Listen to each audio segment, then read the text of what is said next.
अस्सलामुअलैकुम नाज़रीन, news eight 4 में आपका खैर मकदम है। मैं हूं मोहम्मद इस्लामुद्दीन मतीन। सबसे पहले पेश हैं हेडलाइंस।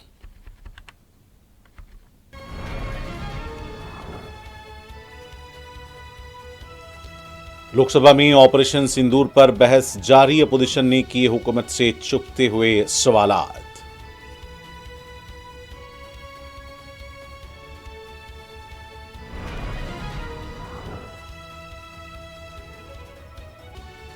अपोजिशन अरकान ने राज्यसभा में आज भी किया जबरदस्त हंगामा।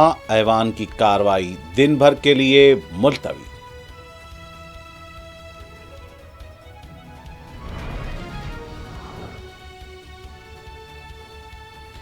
एनडीए अरकान पार्लियामेंट का पार्लियामेंट के अहाते में एहतजाज। एसपी रुकन पार्लियामेंट डिम्पल यादव के खिलाफ ऑल इंडिया इमाम एसोसिएशन के सदर के रिमार्क को बताया खवातीन की तौहीन।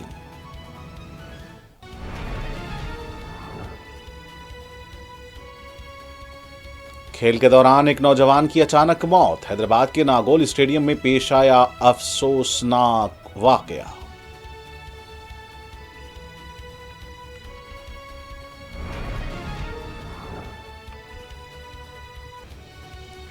और गजा के 3 आबादी वाले इलाकों में दिन में 10 घंटे जंग में महदूद वक्फा। तैयारों से खुराक के पैकेट्स गिराए गए।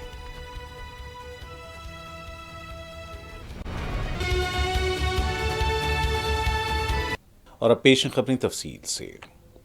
पार्लियामेंट की ऐवान लोकसभा में बहस जारी है। बिहार में ओटलिस की खुसूसी नजरसानी SIR की कार्रवाई रोकने का मुतालबा करने वाली अपोजिशन जमातों के अरकान के हंगामे के सबब लोकसभा की कार्रवाई पीर के रोज पहले दोपहर 12 बजे फिर 2 बजे तक मुलतवी की गई थी। आज सुबह ऐवान की कार्रवाई शुरू होने पर लोकसभा स्पीकर ओम बिरला ने वक्फे सवालात के लिए बीजेपी के दशयंत गौतम का नाम पुकारा तो अपोजिशन अरकान हाथों में पहले कार्ड लिए ऐवान के वस्त में आ गए और नारे लगाने शुरू कर दिए गए। स्पीकर ने हंगामाराई के दौरान ऐवान की कार्रवाई चलाने की कोशिश की और मरकजी वजीर सियाहत गजेंद्र सिंह शेखावत ने जिमनी सवाल के जवाब में कहा कि सियाहत का शोबा तेजी से तरक्की कर रहा है और आने वाले दिनों में सियाहत का शोबा ज़राअत के बाद सबसे बड़ा रोजगार फराहम करने वाला शोबा बन जाएगा। हंगामा बढ़ते देखकर ओम बिरला ने कहा कि पिछले एक हफ्ते से आप ऐवान की कार्रवाई में खलल डाल रहे हैं क्योंकि आप ऑपरेशन सिंदूर पर बहस करना चाहते थे। अब जब ऐवान में ऑपरेशन सिंदूर पर बहस के लिए इत्तेफाक हो गया है तो फिर ऐवान की कार्रवाई में खलल क्यों डाला जा रहा है। मुल्क आपसे जानना चाहता है कि आप आज वक्फे सवालात क्यों मुलतवी कर रहे हैं। वक्फे सवालात बहुत अहम वक्त है, ये हुकूमत के एहतसाब का वक्त है, ये आपका अपना वक्त है। उन्होंने कहा कि एक तरफ आप ऐवान की चलाने की बात करते हैं और दूसरी तरफ मनसूबाबंद तरीके से वक्फे सवालात में खलल डालते हैं। आपको मुल्क के सामने जवाब देना पड़ेगा कि ऐसा क्यों कर रहे हैं। स्पीकर के कहने के बावजूद हंगामा न रुका तो ऐवान की कार्रवाई 12 बजे तक के लिए मुलतवी कर दी गई। दोबारा कार्रवाई शुरू होने के बाद भी हंगामा जारी रहा, जिसके बाद स्पीकर ने कार्रवाई को 2 बजे तक के लिए मुलतवी कर दिया। फिलहाल लोकसभा में कार्रवाई जारी है। नहीं है मिस्टर, तरीका रखिए, तरीका ठीक नहीं है। माननीय सदस्य, सदन में मांग करने से या किसी विषय पर चर्चा करने से कुछ नहीं होगा। जो भी विषय होगा वह बिजनेस एडवाइज कमेटी में चर्चा से होता है। आप यहाँ पर सदन में बेल में आके मांग करोगे तो नहीं होगा। दूसरा, आप ऑपरेशन नहीं, आपको ऑपरेशन सिंदूर पर चर्चा करनी है नहीं करनी है आपको? अगर करनी है तो आप जाइए सदन के अंदर, और नहीं करिए तो बताइए। आप मेरे एक सवाल का जवाब दीजिए। आप सब दल के नेता आए थे, सब दल के नेताओं ने सर्वसम्मति से कहा था कि ऑपरेशन सिंदूर पर चर्चा होगी। आप जो मेरे चेंबर में चर्चा करते हो। और बिहार में ओटलिस पर खुसूसी नजरसानी के मामले पर बहस के मुतालबे के सबब राज्यसभा में हुकूमत और अपोजिशन के दरमियान जारी तातुल पीर को भी जारी रहा और अपोजिशन के हंगामे की वजह से ऐवान की कार्रवाई पहले 12 बजे तक, फिर 2 बजे तक और आखिरकार दिन भर के लिए मुलतवी करनी पड़ी। पिछले हफ्ते की मानिंद इस हफ्ते भी राज्यसभा में कानून साजी का कोई काम नहीं हो पाया। गुज़िश्ता हफ्ते के दौरान अपोजिशन की गैर मौजूदगी में सिर्फ एक बिल मंजूर हो सका था। पिछले हफ्ते की मानिंद इस हफ्ते भी राज्यसभा में कानून साजी का कोई काम नहीं हो सका। गुज़िश्ता हफ्ते के दौरान अपोजिशन की गैर मौजूदगी में सिर्फ एक बिल मंजूर हो सका था। ऐवान के 2 नौमुंतखब अरकान को रुकनीत का हलफ दिलाने और कानून साजी के दस्तावेजात को ऐवान की मेज़ पर रखने के बाद डिप्टी चेयरमैन हरिवंश ने अरकान को बताया कि उन्हें रोल 267 के तहत तहरीक अल्तवा के 26 नोटिस मौसूल हुए हैं।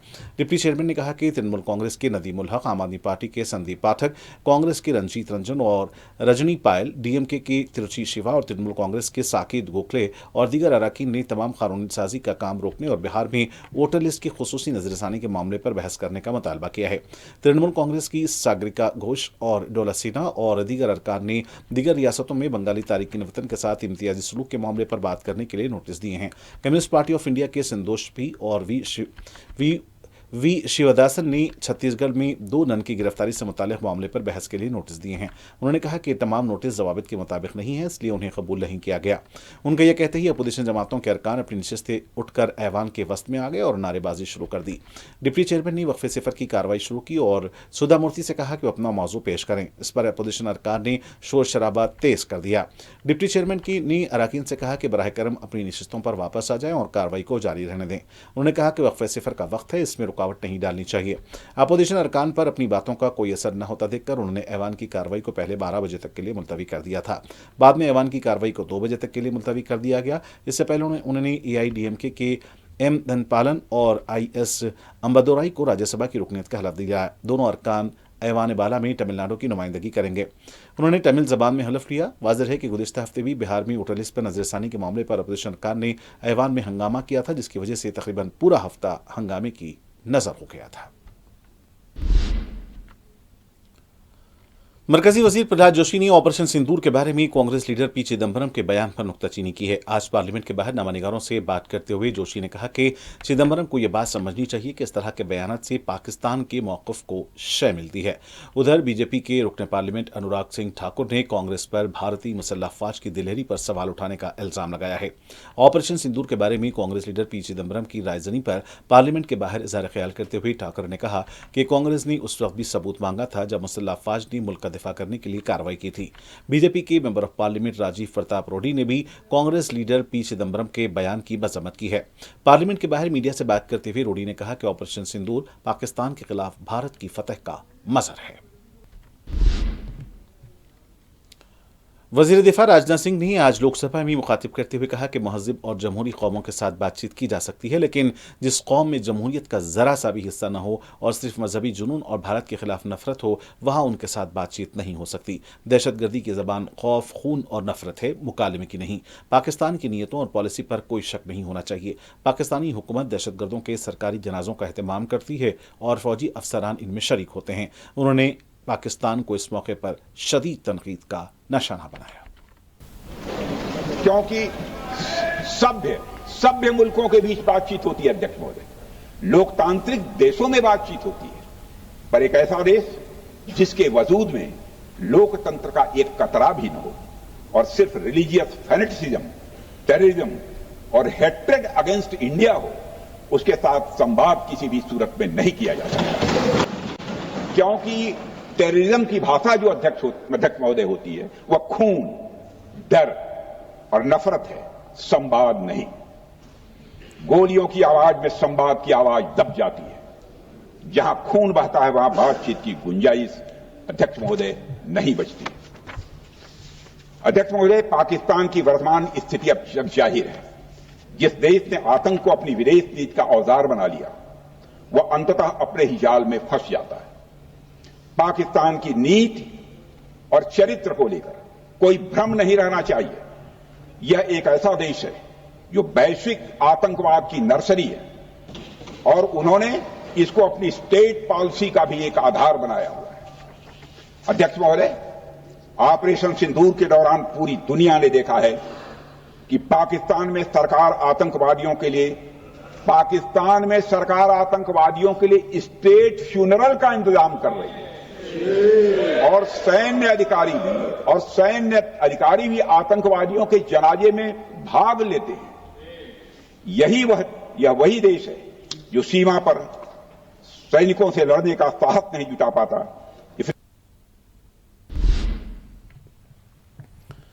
और ऑपरेशन सिंदूर पर बहस में हिस्सा लेते हुए कांग्रेस के रुकने पार्लियामेंट गौरव गोगोई ने पार्लियामेंट में जज्बाती तौर पर कहा कि इस वक्त पूरा मुल्क और अपोजिशन भी पीएम मोदी की हिमायत कर रहे थे कि अचानक 10 मई को हमें मालूम हुआ कि जंग बंदी हो गई है। क्यों?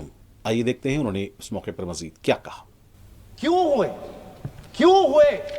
आज मैं ये जानना चाहता हूं कि पिछले 20 वर्ष में सबसे घातक आक्रमण हमारे महिलाओं पर हुआ, हमारे बच्चों पर हुआ, भारत के आत्मा पर हुई। हमने सबने वो दहशत को अनुभव किया, हम सब एकजुट हुए, हमने पूरी तरीके से समर्थन प्रधानमंत्री मोदी जी को दी कि अब जाइए।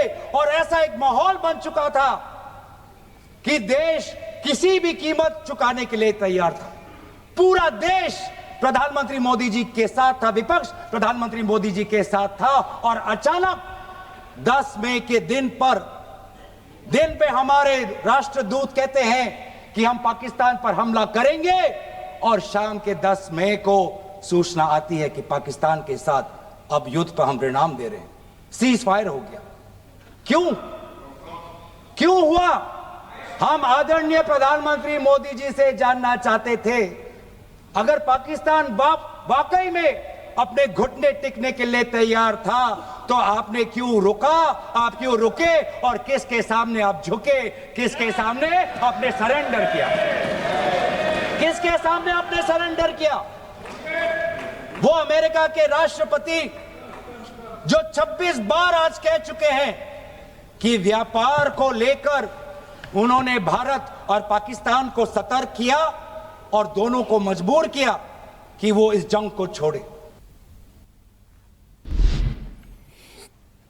एनडीए के अरकान पार्लियामेंट ने समाजवादी पार्टी की रुकन पार्लियामेंट डिम्पल यादव के खिलाफ ऑल इंडिया इमाम एसोसिएशन के सदर मौलाना साजिद रशीदी की काबिल एतराज़ रायज़नी के मामले पर आज पार्लियामेंट के अहाते में एहतजाज किया। वो अपने हाथों में तख्तियां लिए हुए थे और अरकान पार्लियामेंट ने कहा कि उनकी रायज़नी ख़वातीन की तौहीन के मुतरादिफ है और मुल्क इस तौहीन को बर्दाश्त नहीं करेगा। नामानिगारों से बात करते हुए लोक जनशक्ति पार्टी की member of parliament Shambhavi Choudhary ने कहा कि एनडीए के लिए ख़वातीन की इज्जत वक़ार इंतहाई तरजीह का मामला है। इधर अपोजिशन के अरकान पार्लियामेंट ने भी बिहार में वोटर फहरिस्तों पर खुसूसी नज़रसानी मुहिम के खिलाफ पार्लियामेंट के बाहर एहतजाज किया है। मानसून इजलास के दौरान इंडिया ब्लॉक फ्लोर लीडरों की मीटिंग पार्लियामेंट हाउस में मुनक्किद हुई और अहम उमूर पर तबादला ख्याल किया गया। सदर कांग्रेस मल्लिकार्जुन खड़गे, राहुल गांधी के अलावा अहम कायदीन ने मीटिंग में शिरकत की। कांग्रेस ने अपनी लोकसभा मेंबरान को आज ऑपरेशन सिंदूर पर बहस के दौरान ऐवान में मौजूद रहने की हिदायत भी जारी की थी। मगरब बंगाल की वज़ीर आला ममता बनर्जी पार्टी रहनुमा और कारकुनों के साथ भाषा आंदोलन के साथ एक एहतजाजी मार्च की क़यादत की, जिसमें बीजेपी की हुकूमत वाली रियासतों में बंगाली ज़बान बोलने वाले लोगों को हरासा करने का इल्ज़ाम लगाया गया है। आज सुप्रीम कोर्ट ने दिल्ली में छोटे बच्चों पर आवारा कुत्तों की जानिब से बढ़ते खतरनाक हमलों को उजागर करते हुए एक न्यूज़ रिपोर्ट पर असक़ुत नोटिस लिया है। अदालत आला ने एक तहरीरी दरख्वास्त दर्ज की, जिसमें ख़ास तौर पर बहुत छोटे बच्चों और बुजुर्ग अफराद को उन आवारा कुत्तों से लाख बढ़ते खतरात पर तवज्जो मरकूज़ की गई, जिन्हें टीके नहीं लगे हैं और इन लोगों को रेबीज़ का खतरा भी होता है। इस सूरत-ए-हाल को बहुत ज़्यादा तशवीशनाक करार देते हुए जस्टिस JB पर्देवाला ने कहा कि न्यूज़ रिपोर्ट में ऐसे हक़ाइक़ थे जिन पर फौरी तवज्जो की ज़रूरत है। उनके हमरा 2 जजेस की बेंच में जस्टिस R महादेवन भी थे। बेंच ने इस मामले के मुताल्लिक़ा न्यूज़ रिपोर्ट के साथ भारत के चीफ जस्टिस BR गवई के सामने मुनासिब अहकामात के लिए पेश करने का हुक्म दिया है। बीजेपी के कौमी तर्जुमान गौरव भाटिया ने कहा कि कांग्रेस पार्टी का बुनियादी मकसद पाकिस्तान को क्लीन चिट देना है और यह भी वाज़ेह है कि कौमी सलामती के मसाइल कांग्रेस पार्टी या राहुल गांधी के लिए तरजीह नहीं है। माजी में पहलगाम दहशतगर्दाना हमले के बाद कांग्रेस पार्टी और राहुल गांधी मुल्क की मुसल्लह अफवाज के हौसले पस्त करने की कोशिश करते रहे हैं। As we are all aware, there was an important discussion on Pahalgam terror attack and Operation Sindoor that was to take place in the parliament. This was an occasion when a strong message could have been sent even by the Congress party, Rahul Gandhi and the opposition to Pakistan, that be it the treasury benches or the opposition, everyone stands together and we would eradicate terrorism. However, this golden opportunity was sacrificed at the altar of petty, cheap and dirty politics by Mr. Rahul Gandhi, as the Congress party and other opposition parties are running away even from a discussion on this issue. It is not wrong to say that the primary motive of the Congress party is to give a clean chit to Pakistan. And it is also clear that national security issues are not a priority for the Congress party or Rahul Gandhi, and thus now they are avoiding a discussion on such an important topic concerning national security. In the past also, after the Pahalgam terror attack happened, Congress के रुकने parliament केसी वेणुगोपाल का कहना है कि हम इस बाकायदा इजलास में ऑपरेशन सिंदूर पर बहस के लिए पहले ही रजामंद हो चुके हैं। बात यह है कि एसआईआर सबसे अहम इशू है में से एक है। हमने हुकूमत से दरख्वास्त की कि ऑपरेशन सिंदूर पर बहस करने के बाद एसआईआर पर भी बहस की जाए। हमें इस मामले को उठाने और रजिस्टर करने के लिए 30 सेकंड की इजाजत दरकार है। अगर हुकूमत इस पर बहस के लिए तैयार है तो हम इस पर अपनी राय भी बता सकते हैं। उन्होंने कहा कि मुझे लगता है कि हुकूमत कोई बहस ही नहीं चाहती। Again, the house has been adjourned. We are very much for Sindoor discussion. We only asked for a special session to discuss the Sindoor, but the government did not agree for that. Now, anyway, this regular session, we already agreed for a discussion.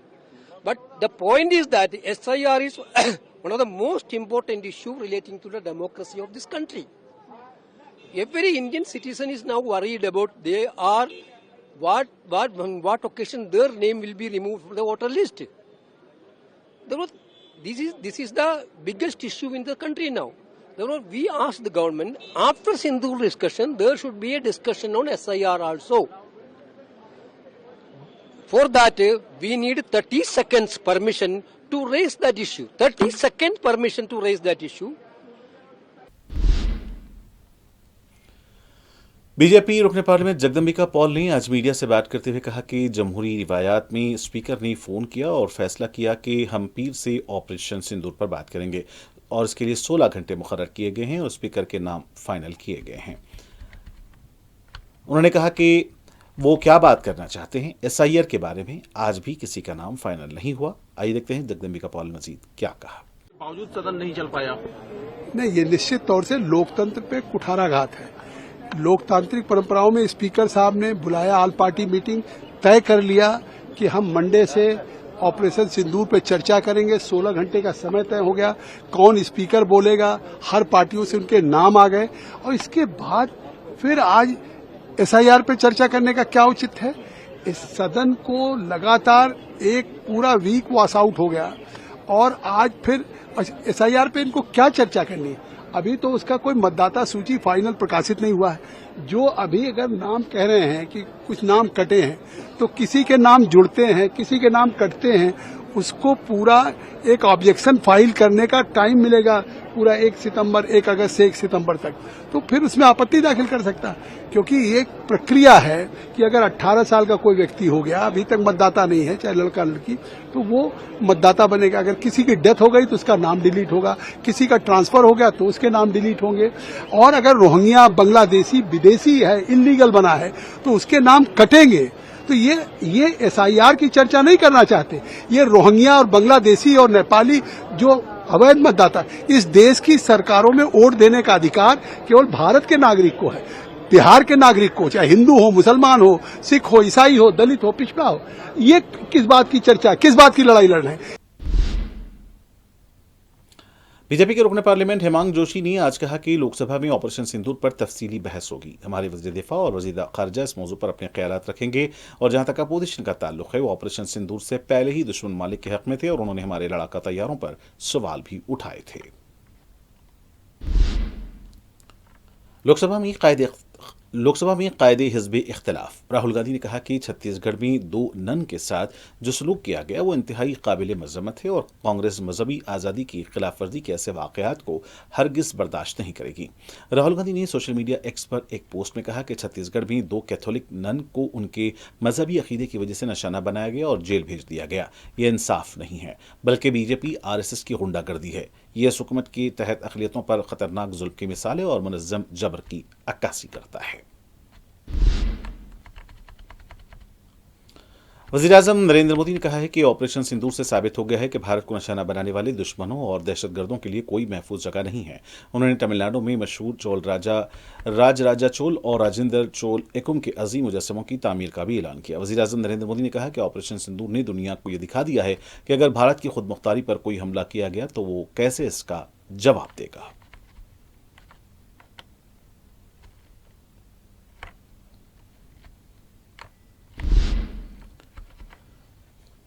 Congress Quaid P Chidambaram के यह कहने पर कि पहलगाम के दहशतगर्दों का पाकिस्तान से कोई सबूत नहीं आया, बीजेपी के रुकने पार्लियामान गुलाम अली काठाना ने कहा कि लोग ऐसी बातें इस वक्त करते हैं जब वो सियासी तौर पर मायूस होते हैं। उन्होंने कहा कि हम आपस में इख्तिलाफ कर सकते हैं, लेकिन हमें मुल्क के खिलाफ तनकीद नहीं करनी चाहिए। उत्तराखंड की वज़ीर आला पुष्कर सिंह धामी ने हरिद्वार में मनसा देवी मंदिर में भगदड़ के हादसे की मजिस्ट्रियल तहकीकात का हुक्म दिया है। हरिद्वार के एडिशनल जिला मजिस्ट्रेट को इस हादसे की तहकीकात करने और उसकी रिपोर्ट 15 दिन के अंदर अंदर दाखिल करने का काम सौंपा गया है। हरिद्वार में पुष्कर सिंह धामी ने नामानिगारों को बताया कि मनसा देवी मंदिर में यह भगदड़ की एक अफवाह की वजह से मची। जो लोग अफवाहें फैलाने के जिम्मेदार हैं उनके खिलाफ सख्त कार्रवाई की जाएगी। भगदड़ का यह वाकया मनसा देवी मंदिर को जाने वाली सीढ़ियों पर यात्रियों की भीड़ के दौरान कल पेश आया था, जिसमें 8 अफराद हलाक 30 जख्मी हो गए थे। वज़ीर आला पुष्कर सिंह धामी ने इस हादसे में मरने वालों के कुंबों के लिए 2-2 लाख रुपए और जख्मियों के लिए 50-50 हज़ार रुपए की माली इमदाद का ऐलान किया है। सदर जमहूरिया और वज़ीर आज़म ने भगदड़ के इस वाक़े में जानों के ज़ाये होने पर अफसोस जाहिर किया है।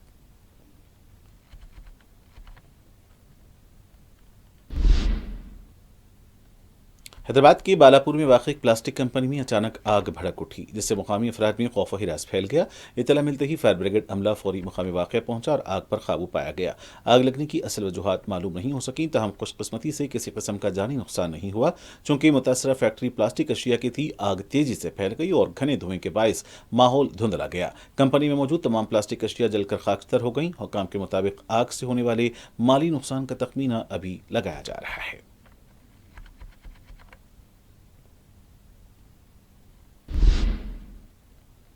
पुराना शहर हैदराबाद के अतापुर असद बाबा नगर में मूसा नदी के करीब एक मगरमच्छ की मौजूदगी से सनसनी फैल गई। इस इलाके में रहने वालों ने इसकी वीडियो ली है, जो सोशल मीडिया पर तेजी से वायरल हो गई। इस मौके पर इन अफराद ने मीडिया से बात करते हुए कहा कि इस इलाके के छोटे छोटे बच्चे उमूमन नदी के किनारे खेलने जाते हैं, तहम गुज़िश्ता 4 दिनों से इस मगरमच्छ की मौजूदगी से यहाँ रहने वालों में खौफ देखा जा रहा है। उन्होंने कहा कि मगरमच्छ ने जानवरों को निशाना भी बनाया है। उन्होंने कहा कि इस सिलसिले में पुलिस को भी इत्तला की गई है।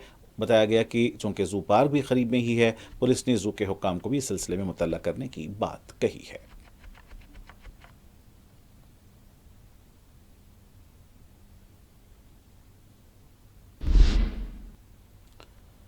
शटल खेलने के दौरान एक नौजवान की मौत हो गई। अफसोसनाक वाकया इतवार की रात हैदराबाद के नागोल स्टेडियम में पेश आया है, जहां 25 साला गुंडला राकेश, जो जिले खम्मम के तुलाड़ मंडल से ताल्लुक रखता था, दिल का दौरा पड़ने से जिंदगी की बाजी हार गया। खानदानी ज़राए के मुताबिक राकेश हैदराबाद में कानगी इलेक्ट्रॉनिक कार शोरूम में मुलाजिमत कर रहा था और हर शाम खेल का आदी था। मामूल के मुताबिक वो इतवार को नागोल स्टेडियम में शटल खेल रहा था कि अचानक गिर पड़ा। साथियों ने फौरी तौर पर इसे करीबी दवाखाना मुंतकिल किया, मगर डॉक्टर्स ने बताया कि वो पहले ही दम तोड़ चुका था।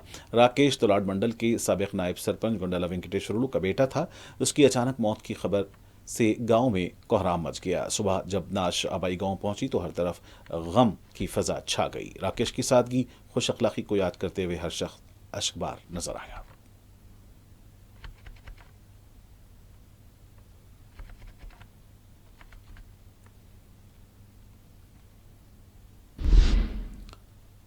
थाईलैंड और कंबोडिया अपनी सरहदी तनाज़े के हल के लिए मलेशिया में आज बातचीत कर रहे हैं। थाईलैंड और कंबोडिया के रहनुमा आज मलेशिया में मुलाकात कर रहे हैं, जिसका मकसद सरहदी तनाज़े को हल करना है। थाईलैंड के कारगुजार वज़ीर आज़म फोमथाम वे चयाचाई की सालसी की कोशिश के हिस्से के तौर पर वफ्द की क़यादत करेंगे। तवक्का है कंबोडिया के वज़ीर आज़म हुन मैट भी मुज़ाकरात में शिरकत करेंगे। थाईलैंड कंबोडिया सरहदी झड़पों में मरने वालों की तादाद 32 हो गई है, जबकि 130 से ज़्यादा अफराद जख्मी हुए। थाईलैंड ने कंबोडिया के साथ झड़पों के तनाज़ुर में सरहदी इलाकों में मार्शल लॉ नाफिज किए जाने का ऐलान किया था। सरहदी इलाके में आमने सामने की फायरिंग के बाद दोनों मालिक के दरमियान कशीदगी बढ़ गई है, जिससे बैनुल-अक़वामी सतह पर तशवीश में इजाफा हो रहा है। कल रात स्कॉटलैंड में अमेरिकी सदर डोनाल्ड ट्रंप ने नामानिगारों से बातचीत करते हुए दोनों मालिक को खबरदार किया कि अगर मुखासिमत जारी रही तो अमेरिका के साथ मुस्तक़बिल के कारोबारी मुआहदे मुअत्तल कर दिए जाएंगे।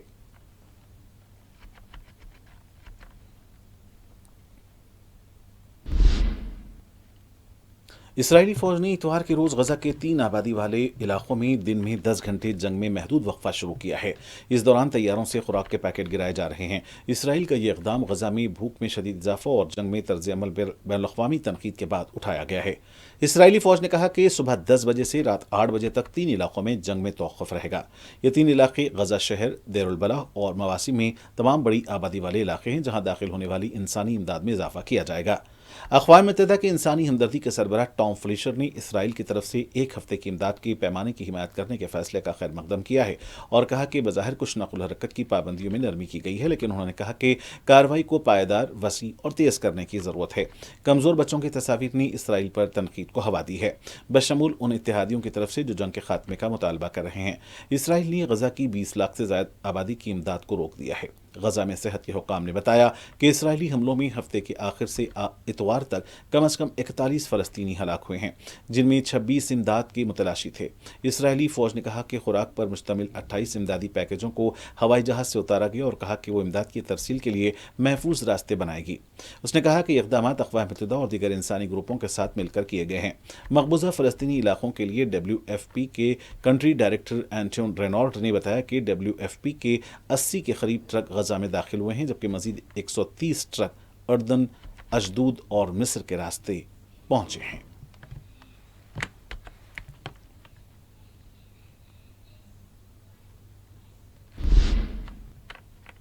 और आखिर में सुर्खियां एक बार फिर।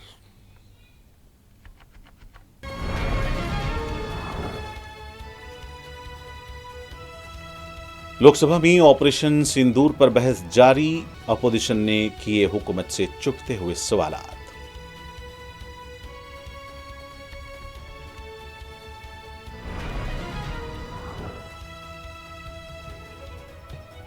अपोजिशन अरकान ने राज्यसभा में आज भी किया जबरदस्त हंगामा, ऐवान की कार्रवाई दिन भर के लिए की गई मुलतवी।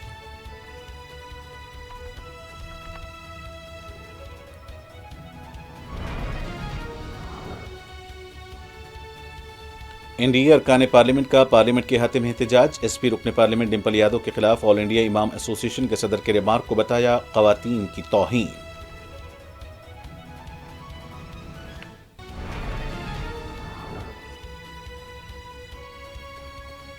शटल खेलने के दौरान एक नौजवान की अचानक मौत। हैदराबाद के नागोल स्टेडियम में पेश आया अफसोसनाक वाकया।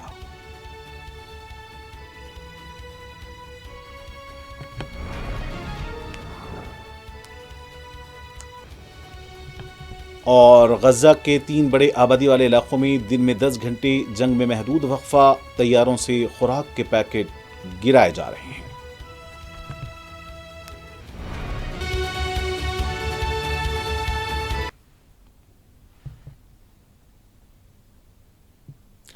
और नाज़रीन के साथ न्यूज़ एट 4 का सिलसिला यहीं इख्तिताम को पहुंचता है। मुझे मोहम्मद इस्लामुद्दीन मतीन को पूरी टीम के साथ दें इजाज़त। देखते रहें 4TV न्यूज़। खुदा हाफिज़।